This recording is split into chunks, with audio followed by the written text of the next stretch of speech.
Hello everyone. हम पढ़ रहे हैं देवी प्रसाद राय चौधरी जी को। इससे पहले मैंने इस पे 3 वीडियो बना रखा है और ये आपका लास्ट वीडियो है देवी प्रसाद राय चौधरी जी के बारे में। उससे पहले मैं आप लोग को बता दूं, ये क्लास आपका टीजीटी, पीजीटी, नेट और आर्ट से जुड़ी जितनी भी वैकेंसीज़ होती हैं उन सब में आपका ये वीडियो यूज़फुल है। तो आइए शुरू करते हैं आज की ये क्लास। पिछले वीडियो में हम लोग पढ़ रहे थे। पिछले वीडियो में हम लोग क्या पढ़ रहे थे? देव प्रसाद राय चौधरी जी जो थे, इन्होंने अपनी प्रतिमाओं में, अधिकांश प्रतिमाओं में विषम परिस्थितियों का द्वंद्व, संघर्ष दिखाया है। तो इन्होंने मुख्य तौर पर जो इन्होंने प्रतिमा बनाई है उसमें ज़्यादातर इन्होंने किस विषय को चुना है? विषम परिस्थितियों को और संघर्ष के दृश्य को इन्होंने अपने प्रतिमाओं में दिखाया है।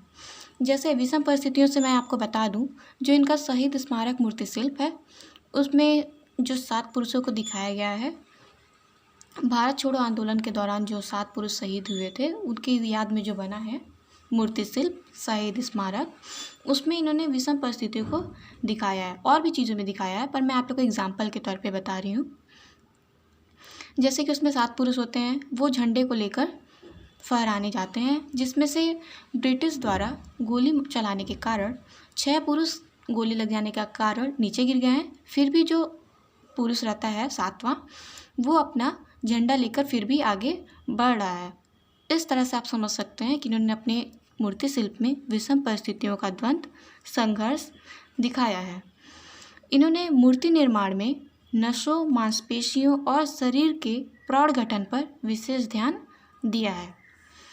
तो इसके लिए भी मैं आप लोग को एग्जाम्पल बताती हूँ कि इन्होंने जो वो मूर्ति शिल्प है, श्रम की विजय मूर्ति शिल्प जो है, जो बहुत ही फेमस है, उसमें मजदूरों को क्या दिखाया गया है? वो पत्थर के एक टुकड़े को हटा रहे हैं जो कि बहुत ही बड़ा है और उससे 4 मजदूर मिलकर हटा रहे हैं।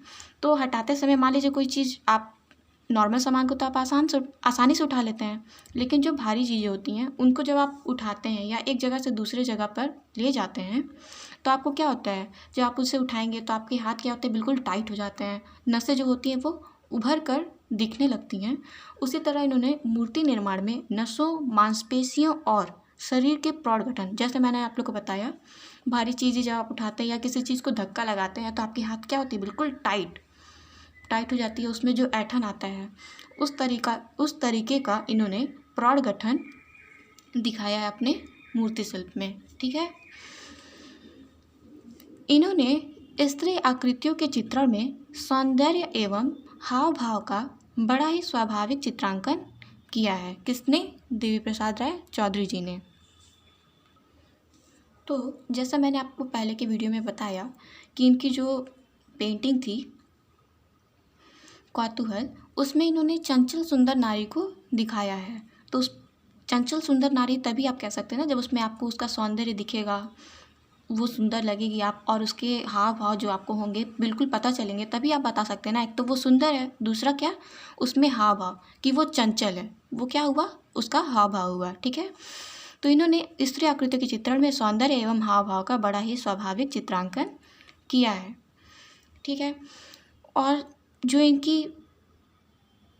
इन्होंने मतलब इनका एक बार क्वेश्चन आया था इनसे रिलेटेड एग्ज़ाम में, वो कौन सा एग्ज़ाम था मुझे याद नहीं आ रहा है, पर एक बार नहीं मुझे याद आया।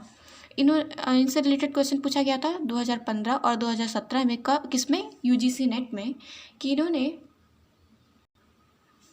देवी प्रसाद राय चौधरी जी ने चित्रण के विषय में अधिकांशतः क्या चुना है। ठीक है। तो उसमें आपका ऑप्शन क्या था पता है? स्त्री जो आंसर था वो आपका सही था।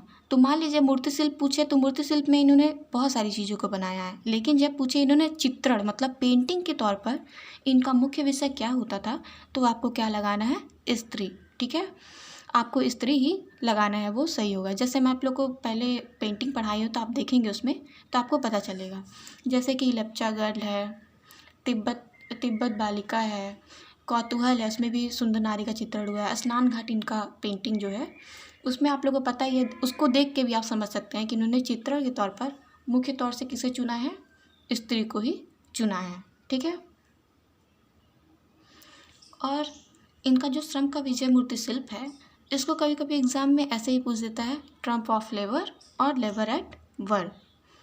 ठीक है, ये इसको मतलब इंग्लिश में इस टाइप से बोलते हैं। तो कभी कभी एग्जाम में श्रम की विजय ना पूछकर ऐसे पूछ देता है, ट्रम्प ऑफ लेबर मूर्ति शिल्प किसकी है, या लेबर एट वर्क मूर्ति शिल्प किसकी है। तो आपको परेशान नहीं होना है, ये किसका है, ये सब इसी को बोलते हैं। ठीक है, और ये सब किसका हो जाएगा, देवी प्रसाद राय चौधरी जी का मूर्ति शिल्प हो जाएगा।